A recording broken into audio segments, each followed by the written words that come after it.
Hello student, my name is Sudha Dharmishtha from MS school. आज हम grade 5 Hindi subject में देखेंगे चैप्टर नंबर 4 सोच अपनी अपनी। सोच यानी कि विचार। हर एक व्यक्ति का विचार अलग अलग होता है, उसकी सोच अलग अलग होती है। जैसे कोई एक व्यक्ति सोचता है वैसा ही दूसरा व्यक्ति सोचता न भी हो, ऐसा भी हो सकता है। हर एक व्यक्ति की सोच अलग अलग होती है, कोई पॉजिटिव सोचता है तो कोई नेगेटिव सोचता है। अगर यहाँ पे गुलाब का फूल दिख रहा है तो उस गुलाब के फूल के अंदर आपको उसका रंग रूप अच्छा लगेगा तो मुझे उसकी सुगंध अच्छी लगेगी। मतलब कि जिसका नजरिया जैसा होता है उसकी सोच वैसी बन जाती है। धर्म में भी लोगों की सोच अलग अलग होती है। कोई कहता है कि हिंदू धर्म अच्छा है तो कोई कहेगा नहीं मुस्लिम धर्म अच्छा है, तो कोई तो कहेगा कि क्रिश्चियन धर्म बहुत ही अच्छा है, चाहे वो हिंदू क्यों ना हो फिर भी वो क्रिश्चियन धर्म की ही बात करेगा, उसको ही बड़ा बताएगा।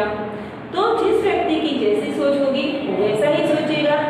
हमारे समाज में कोई व्यक्ति कार्य कर रहा है तो कोई एक व्यक्ति कहेगा देखो कितना अच्छा कार्य कर रहा है, हमारे समाज का विकास कर रहा है।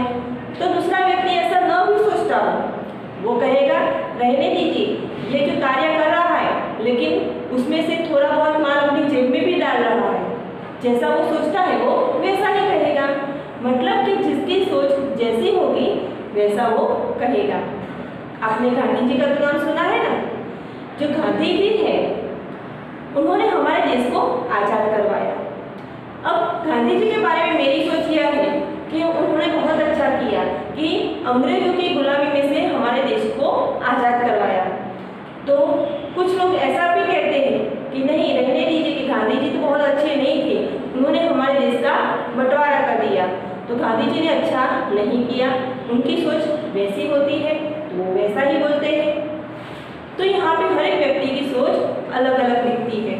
अब देखिए मैं यहाँ पे एक चित्र ड्रॉ कर रही हूँ।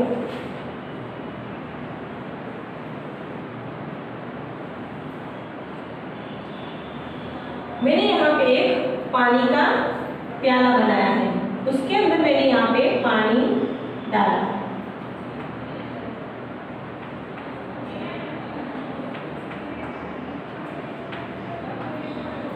अब आपको मैं पूछती हूँ कि आपको इस चित्र में क्या दिखाई दे रहा है। तो आप में से कुछ जो विद्यार्थी है वो कहेंगे कि यहाँ पे मुझे आधा ग्लास भरा हुआ दिखाई दे रहा है। तो कुछ विद्यार्थी ऐसा कहेंगे कि मुझे यहाँ पे तो आधा ग्लास खाली दिखाई दे रहा है।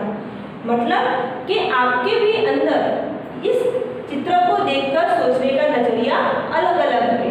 तो वैसे ही जिसकी जैसी सोच होगी, जिसका जैसा नजरिया होगा वैसा ही वो वर्णन करेगा।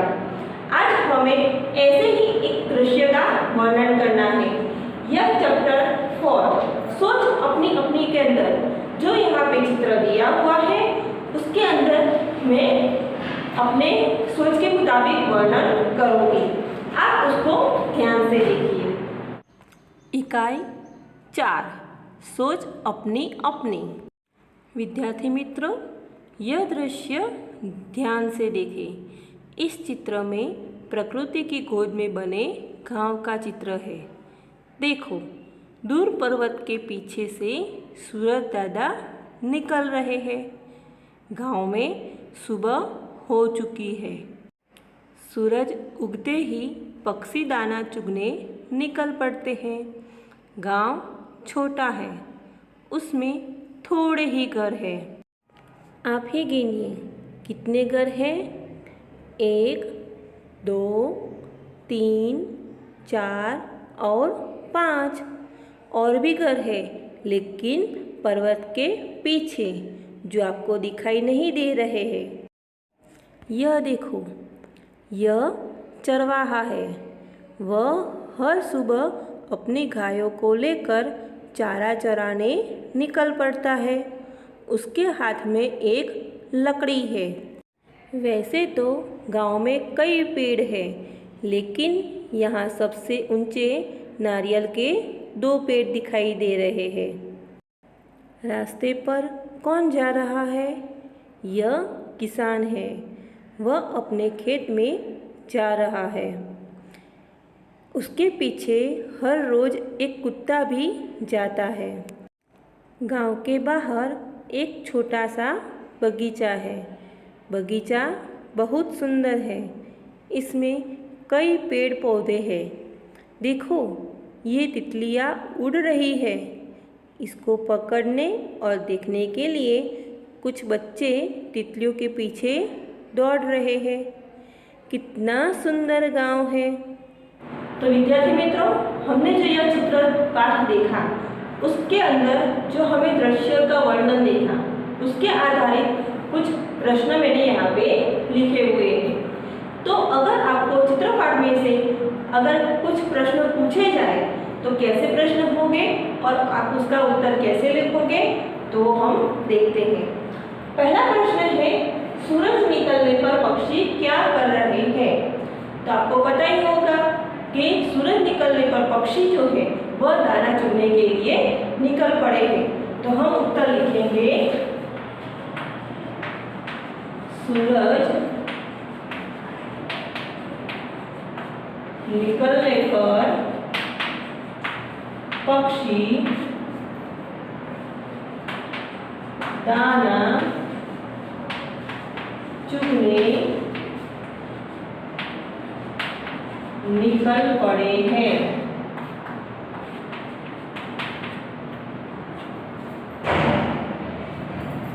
दूसरा प्रश्न है, चरवाहा क्या कर रहा है? तो आपने चित्र में देखा है कि जो चरवाहा है वो अपनी गायों को चराने के लिए निकल गया है। तो इसका उत्तर आएगा, चरवाहा गाय चराने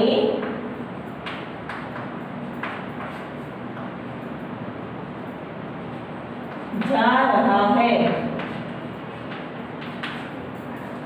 तीसरे नंबर का प्रश्न है, नारियल के कितने पेड़ हैं?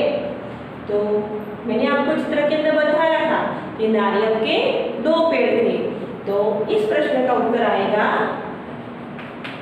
नारियल के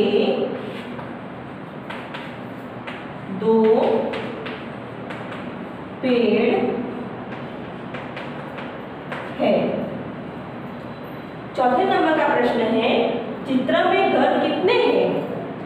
तो चित्र में घर कितने थे? 1, 2, 3, 4 और 5। तो इसका उत्तर क्या होगा? चित्र में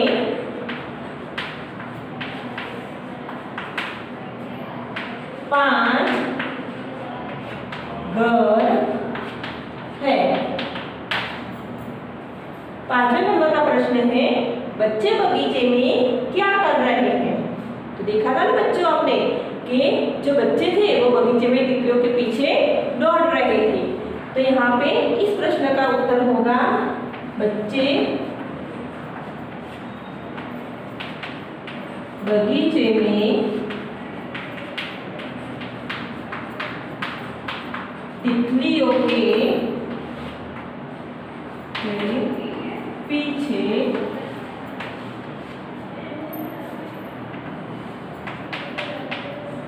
दौड़ रहे हैं। आगे का प्रश्न है, चरवाहे के हाथ में क्या है? तो चरवाहे के हाथ में एक लकड़ी है। चरवाहे के हाथ में एक लकड़ी है। तो देखा विद्यार्थी मित्रों, जो चित्र पाठ के आधार पर प्रश्न ऐसे पूछे जाते हैं तो उसका उत्तर कैसे दिया जाता है। इसके अलावा भी कुछ और भी प्रश्न बन सकते हैं, जैसे कि आकाश में कितने पक्षी उड़ रहे हैं, किसान के पीछे कौन जा रहा है, नारियल के पेड़ आपको कहाँ दिखाई दे रहे हैं, मंदिर पर क्या दिखाई दे रहा है। तो ऐसे बहुत सारे प्रश्न बन सकते हैं। तो मैं आशा रखूंगी कि आपको इस पाठ में समझ आ गया होगा कि चित्रपाठ में अगर कोई प्रश्न पूछा जाए तो किस तरह से आप आप उसको लिख सकते हो। Thank you.